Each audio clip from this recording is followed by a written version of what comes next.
realize I was having emotional sex.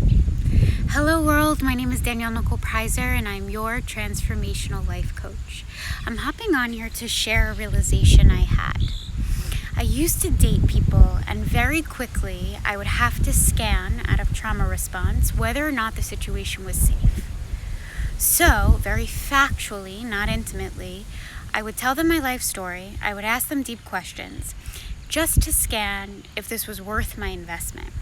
I was very fearful of having sexual intercourse or physical intimacy, and I didn't even realize I was having emotional intercourse or lack of emotional intimacy.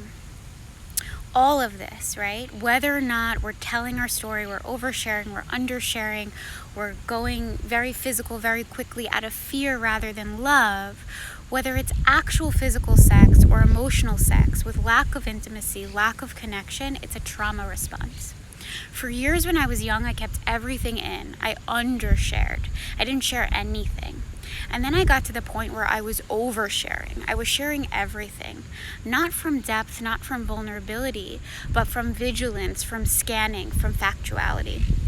And when I understood this, that I was having emotional sex without even realizing it, I had so much more compassion, first for the part of me that wanted true intimacy, that wanted my intimacy and my trust, my love, and also for people that were engaging in very similar behaviors just through physical sex rather than emotional sex.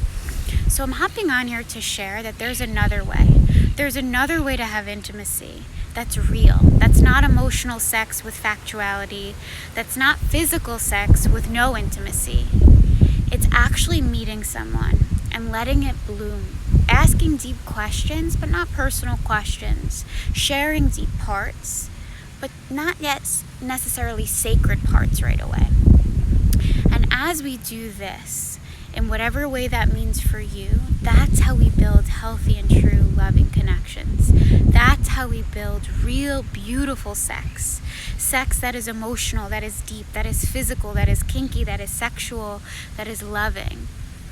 So make love with your words and with your body in a way that is safe for you and that comes from love rather than fear or trauma. From my heart to yours, I hope you have a beautiful day, sending you this beautiful scenery and just some extra love your way.